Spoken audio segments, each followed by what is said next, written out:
If you have a smart speaker, you have access to the entire world of NPR and St. Louis Public Radio. All the latest news and all the captivating stories. Activate our voices with yours by telling your smart speaker to play St. Louis Public Radio.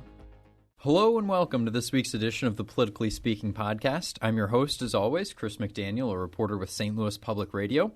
Joining me in studio on this fine afternoon is Jason Rosenbaum of the St. Louis Beacon. And Joe Manis of the St. Louis Beacon. And we're continuing the trend of non-Missouri legislature members here today. And joining us in studio is Tashara Jones, treasurer of the city of St. Louis. Now, you are a treasurer now, but you were in the Missouri legislature. So do you want to give us a bit of a background on where you're from, your past before becoming the treasurer of St. Louis, and what your roles are now? Sure. I'm St. Louis born and bred. I went to Afton High School for those listening. Which high school did you go to? The first question. They would appreciate that. I went away to school to Hampton University, majored in finance, came back home to St. Louis, went to St. Louis University, got a master's in health administration, served in the legislature for 4 years, left at the top of my game, some may add, as assistant minority floor leader, and then came home and ran for treasurer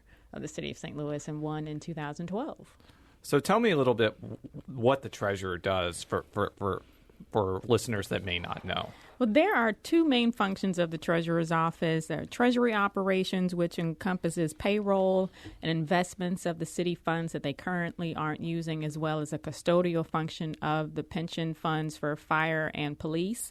And then there's the parking division, which was granted to the treasurer's office by the legislature back in 1951, which includes on and off-street parking. On street is about 10,153 meters. Yes, I have counted them. And off street, we have 6 garages and 2 surface lots. Both divisions have about 150 employees total. Now, you succeeded the city's longest-running treasurer, actually arguably one of the longest-running city officials, Larry Williams, and who had done some innovative stuff early on as far as urban development downtown and the parking lots and stuff like that. But then the last few years, he'd run into some controversy over ghost employees and that sort of thing. Kind of setting this up because you won a very crowded primary of various Democrats who were seeking to succeed him. What has been going on in the office since you took over? Are there any particular changes that you've made? What sort of situation did you find when you moved in? The first thing I decided to do was clean house a little bit. There was one in particular ghost employee who had made more news than others, Mr. Robinson, so he was fired on my 4th day in office. Then I wanted to bring in some competent staff. I added a chief of staff and counsel, Jared Boyd, who I like to say I stole from Brian Cave. Added a deputy chief of staff and parking administrator to handle a lot of the day-to-day things. The parking administrator we found in Los Angeles, his name is Carl Phillips. He comes to us with years of experience managing parking at Exposition Park. And we also found that our staff weren't really operating under clear policies and procedures. So we are still actually doing that. So we brought in an HR firm to do an audit of all of our HR functions and our HR handbook. We're still going through that, but started making sure that there are clear policies, clear expectations, and that people are following them. Now, just for our listeners, the city treasurer is one of, I think, 8 now. 10. 10? Okay. 10 so-called county offices, which are elected citywide and are not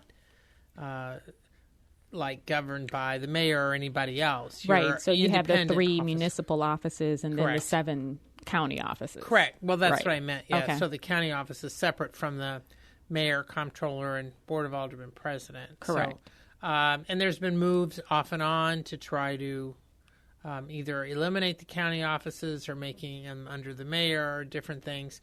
Now that you are city treasurer, do you have any thoughts about that since you were on the other side when you were a legislator? Right. So one of the things we've also noticed is that the treasurer's office, as it stands today, has about $70 million of outstanding debt. And I know that this was an issue during the campaign. Yes.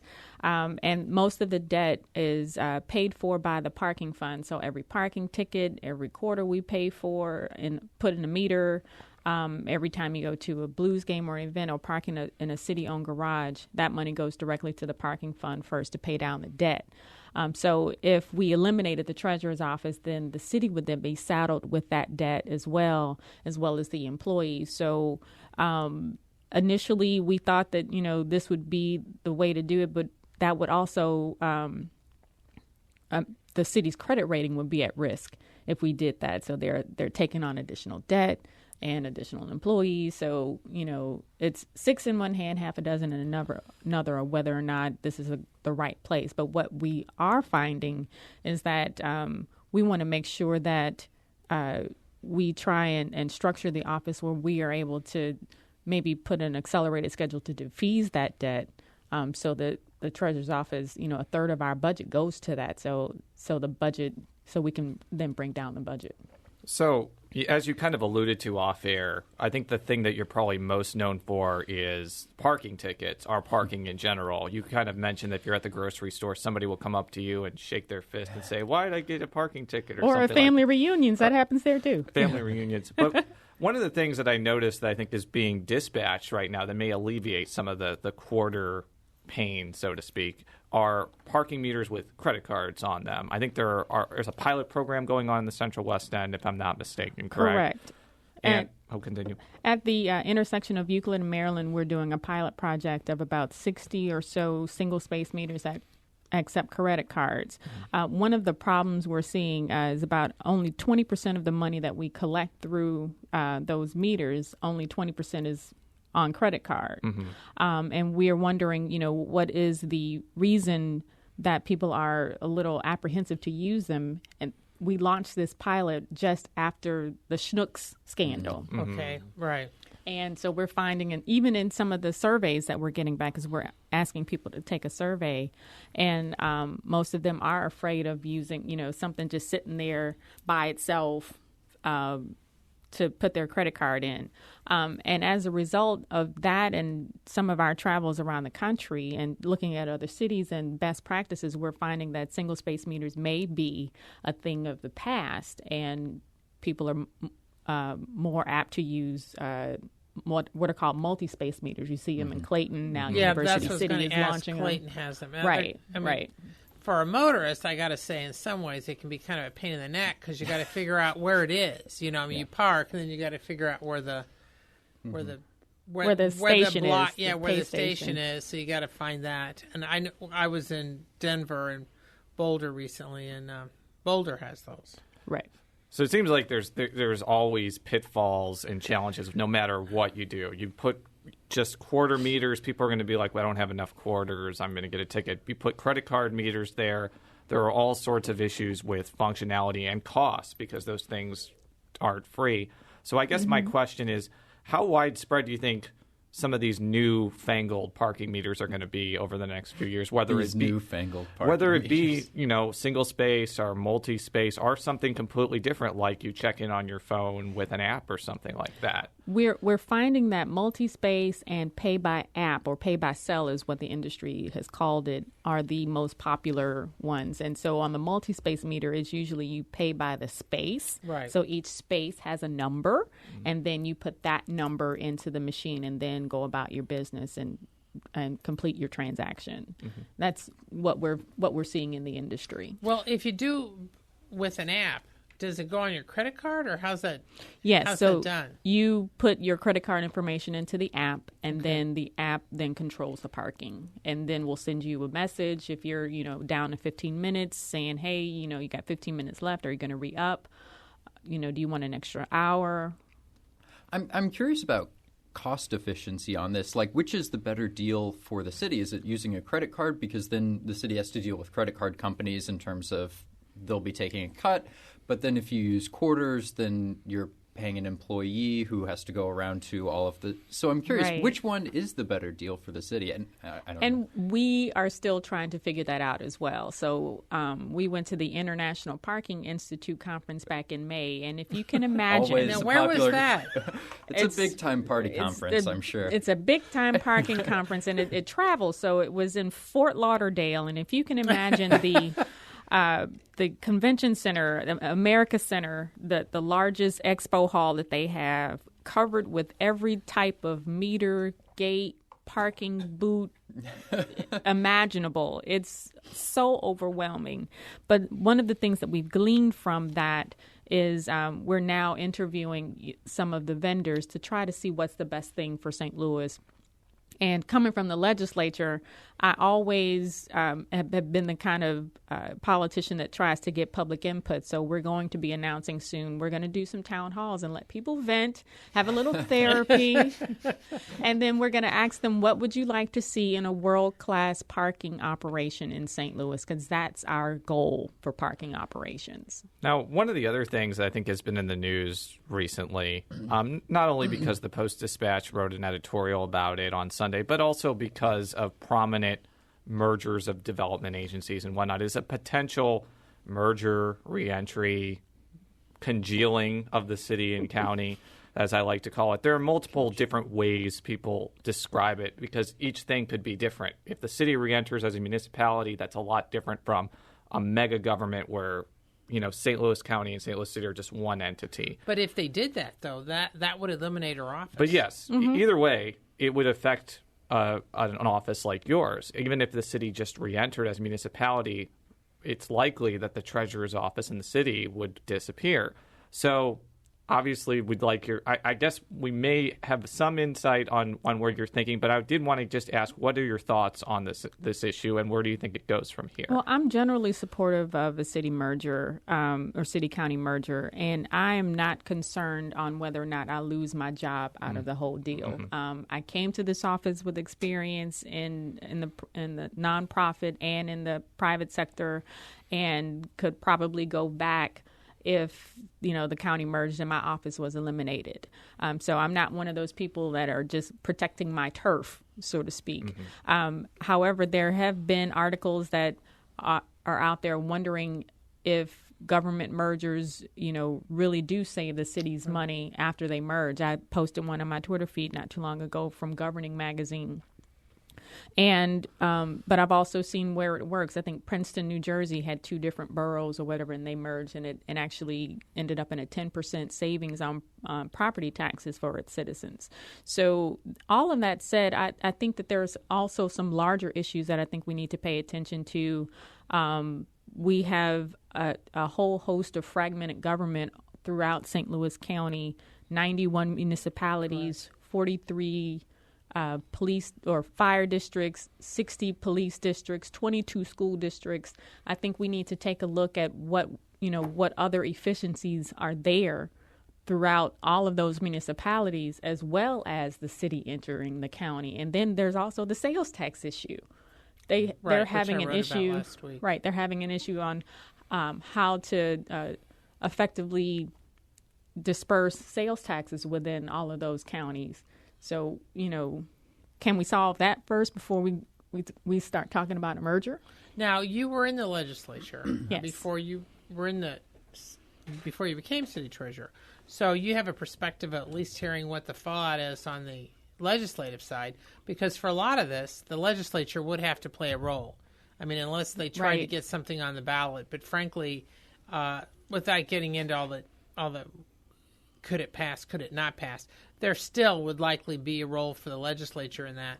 So my question is, as a legislator, when you were in the legislature, was there much even appetite for dealing with any of this? No, there was no appetite for dealing with it when we were in the legislature. There were a couple of legislators who filed a bill or a resolution every year to address that, but they never went anywhere. So there were other things that we were focused on, like the $24 billion budget that we had to balance every year.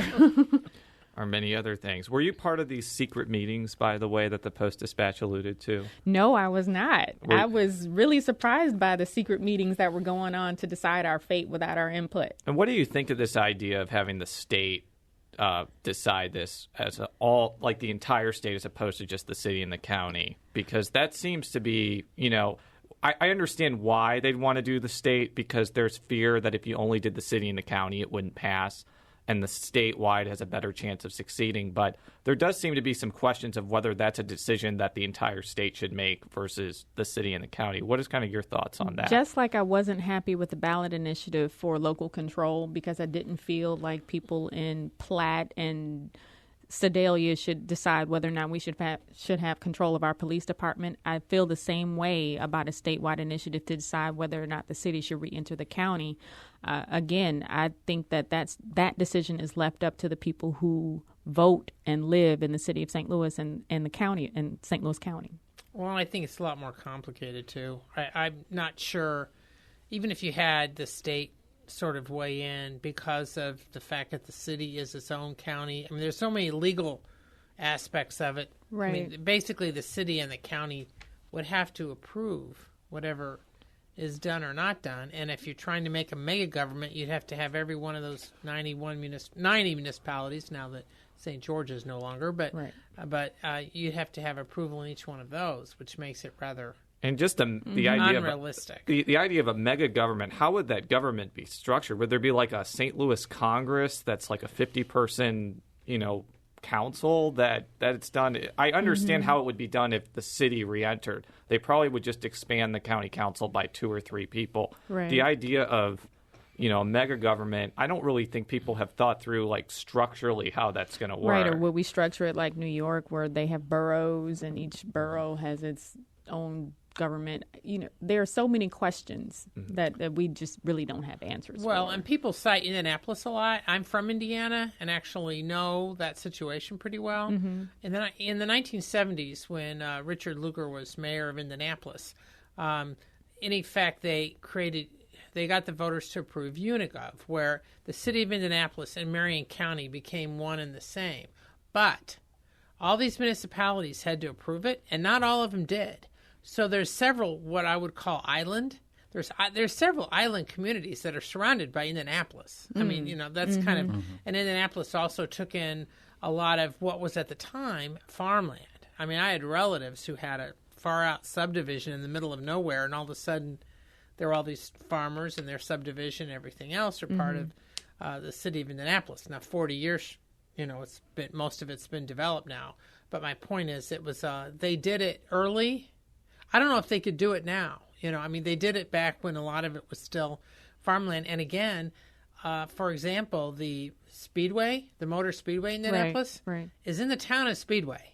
Speedway did not agree to join this. So Speedway is surrounded by the Marion County and Unigov. Marion County, i.e. Indianapolis. So maybe the Arch will become its own city or something like that. So I just wanted to throw that out there. Right, Arch City. So I guess, we mentioned like 500 times you're a former legislator. You're probably getting sick of hearing that by now. But one of the things that we wanted you to touch on, just as we had the former House Speaker touch on, is kind of your perspective on this upcoming veto session. Obviously, you don't get a vote in it. You're probably happy you don't have to be in a vote for this. But you've been in situations before where there were vetoes that were overridden and overturned.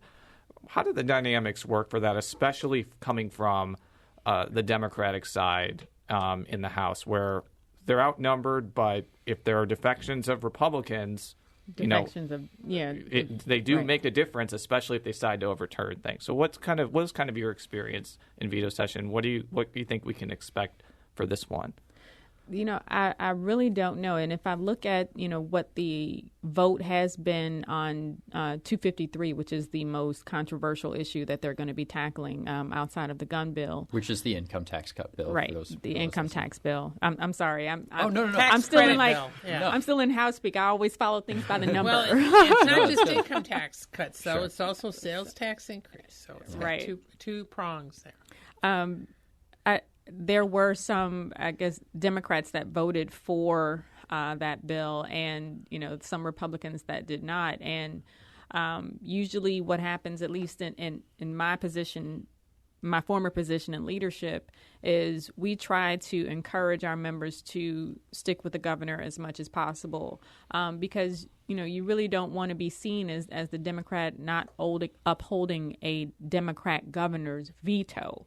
It's really frowned upon. Not saying that they're going to take a caucus position on it, but that's one way that they could hold their membership together. We rewrote the bylaws for the Democratic caucus when I was there. I led that effort just to make sure that, we can hold our members in line when we have sensitive situations that affect a lot of Missourians, like this bill will.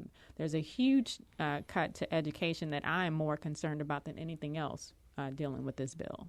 Yeah, continue. What other ways do you see this bill?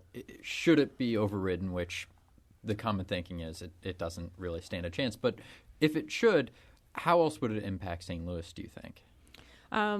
There's a huge, I believe there would be an income tax refund that would be due to several million Missourians per Chris Koster's opinion. Yes, we should talk about that. If the federal... it's called the marketplace fairness. It has to do with internet taxes. Right. Internet sales taxes. Internet sales tax. Right. And Missouri is consistently on the top 10 of places for the U.S. Commerce for our low taxes. So what are we lowering? And I don't believe at 1 minute what Governor Rick Perry said, that if they don't uphold or if they don't override the governor's veto, that throes of businesses would leave Missouri. Hordes.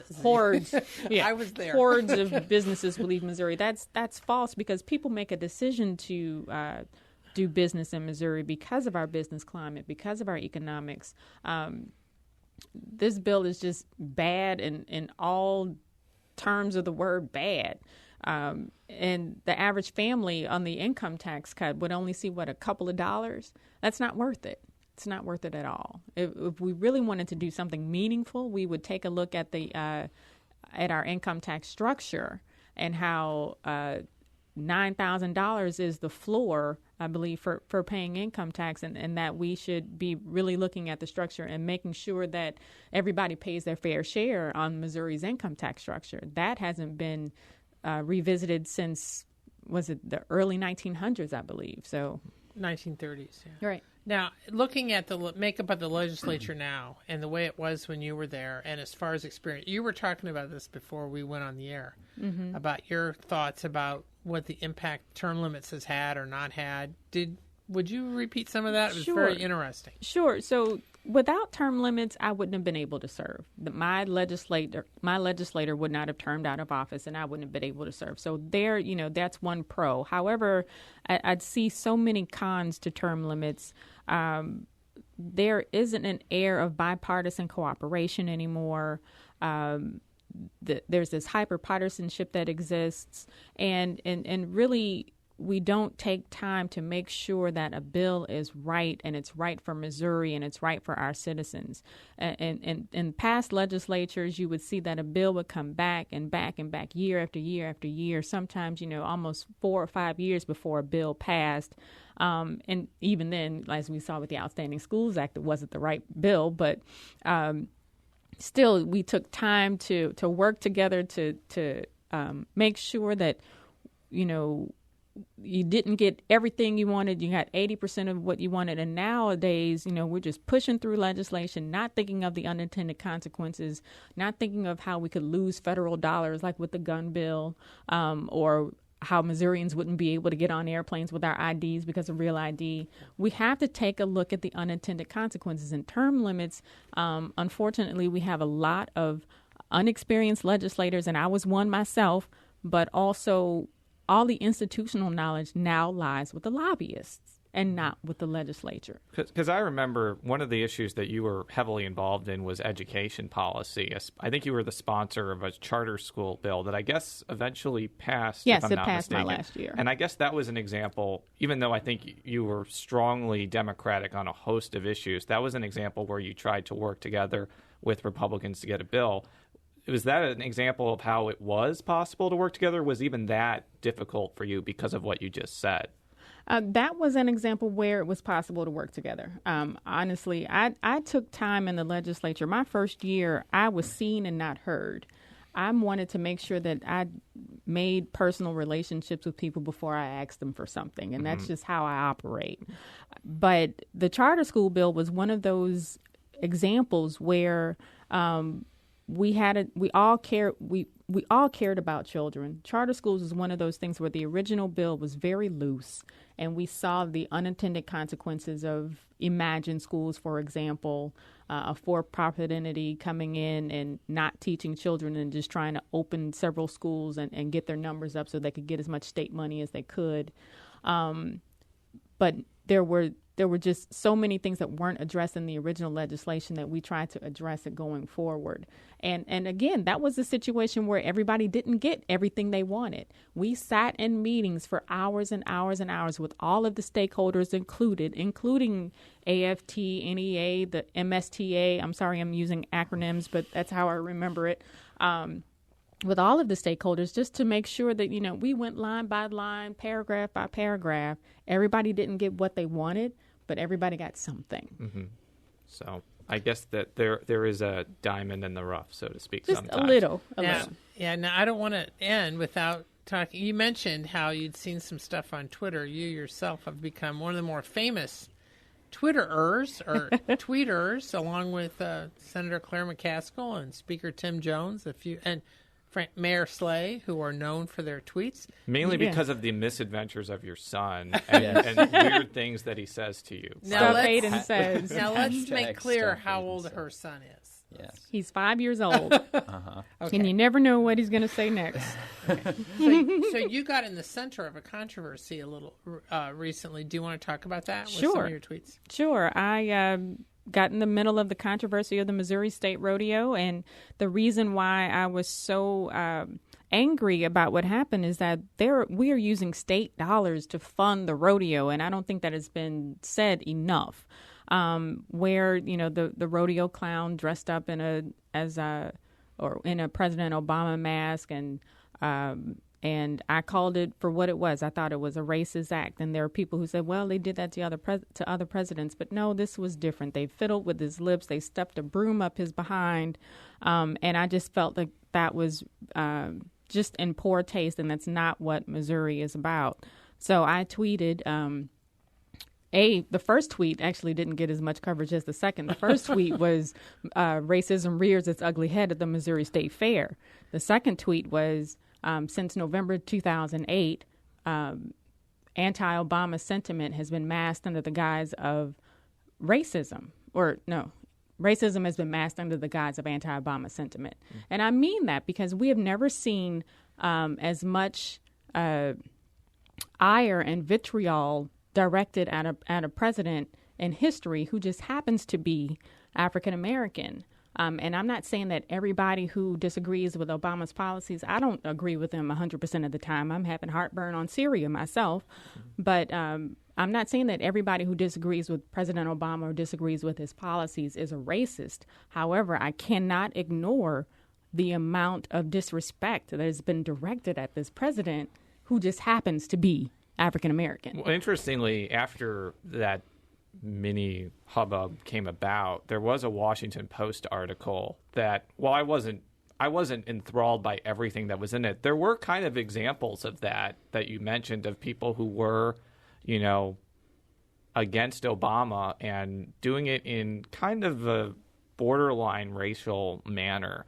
So I did find that interesting that there were those pretty specific examples of that after you were getting pillared with a lot of criticism. Did you read that article, by the way? I think was that Jonathan Capehart? It might have been. I'm not 100% sure. I think I did. And I watched because I watch MSNBC all day, every day, or if I'm not listening to it in the car. And they had several conversations about race because this happened to happen just before the 50th anniversary of the March on Washington. So everybody is happening to be talking about race and whether or not King's Dream has been realized in 2013, 50 years after the march. And this incident was brought up, as well as, other incidents of, burning him in effigy and comparing him to Hitler, and the list goes on and on. Mm-hmm. So, it's out there, and until we have, unfortunately, race is one of those things that makes people uncomfortable when you call it out. Can you talk a little bit about what the response was when you sent out these tweets? You retweeted some of them, but I'm sure that wasn't all of them. Oh, my God. My Twitter feed was full of vitriol and ire and some things I would never say to another human being, even about my son. They called him an affirmative action spawn. And we've lost the art of disagreeing without being disagreeable. Sure, you can disagree with me on whether or not you thought my tweet was right or wrong. I get that. But to call me all sorts of names that God or my parents didn't give me because I expressed my opinion, which I have the First Amendment right to do, that's just crossing the line. I just think that's crossing the line. Well, I was most surprised when the mayor didn't take immediate action against you, as was said. So I know that I wanted people to call the mayor. Please call the mayor on me. Yeah. That happens a lot. That actually happens more than you would think. We want our listeners to realize that we recognize that the mayor has no control over the city treasurer's office. Exactly. They thought that I was an appointed office or that I reported to the mayor, and these were city employees, or not city employees, so-called city residents, but most of the ire came from places or people that couldn't even vote for me, from Texas, Florida, the list goes on and on. Now, you're related to another previous citywide official who had himself a controversy in the pre-Twitter universe. Yes. And he is actually on Twitter, and I follow him. He's very insightful, and I think he posts all sorts of... I'm not even being sarcastic. He really is. Now, we're talking about former Comptroller Vervis Jones. Yes. Now, has he offered you any advice during all this? Because I'm old enough that I covered some of the controversies that he had with then-Mayor Vince Shamel. But the point is, can it's you just imagine the atmosphere. if Twitter were around when Shamel and my dad were in office, what that would look like? It would be interesting, I would imagine. Yeah, it would be interesting. So my dad is quite snarky and insightful, but he has, his basic piece of advice is just ignore it. Just ignore it, and and respond to what you want to, but for the most part I have to ignore it and just hold myself to another standard, because I realize as a public official there are people just waiting to pounce on some of my tweets, and so I really try to think before I tweet. Yeah, I guess to end it on a more optimistic note, what has kind of lessons has your dad taught you about politics? I'm curious to know, as somebody whose father was kind of in the political arena and high profile, what sort of words of wisdom has he told you throughout your political career that you've really taken to heart? He's always told me to be strong and be my own person. Obviously, I do realize that I live in his shadow, and that's not something I'm either ashamed or afraid of. He gives me advice. I talk to my dad about 3 or 4 times a day. He's my best friend, and he also picks my son up from school every day. But he, he has a ton of insight on how city politics work. So when I have a question, a lot of times I will call him and ask him how he handled a certain situation, either dealing with the treasurer's office or just dealing with city government, because 20 plus years ago, he transferred some accountants to the treasurer's office because the books weren't being kept in a good fashion. So he had, the comptroller has jurisdiction over all of the offices to be able to transfer accounting staff when they see fit. So he's just been an excellent resource for how city government works, and he's priceless. To have that kind of I was counsel. at the inauguration, and I know several aldermen gave shout outs to him, including Sharon Tyus, who was a former alderwoman who is now a current alderwoman. Right. So I noticed that, and I know that a lot of people hold him in very high regard. So. Yes, they do. And I have to tread lightly because I don't want to destroy that. Well, you don't want him to not pick up your son either. Yeah, that too. That This too. is the hot news of the day. Purvis Jones now picks up his grandson. Every day from school. Yes, he does. And on that note, we'll end it there. You can read all of my stories at stlpublicradio.org. You can read all of Joe and Jason's stories at stlbeacon.org. You can follow me on Twitter at @CSMcDaniel. You can follow Jason on Twitter at Jay Rosenbaum. You can follow Joe on Twitter At J Mannis. It's JMANNIES. And you can follow the Treasurer on Twitter. And most importantly, you can keep up with the hashtag of #Stuff Aiden Says at Tishara, TISHAURA, or if you want to follow the Treasurer's Office Twitter account, we have our own Twitter account at STL Treasurer. Well, thank you very much for joining us. We'll be back next week.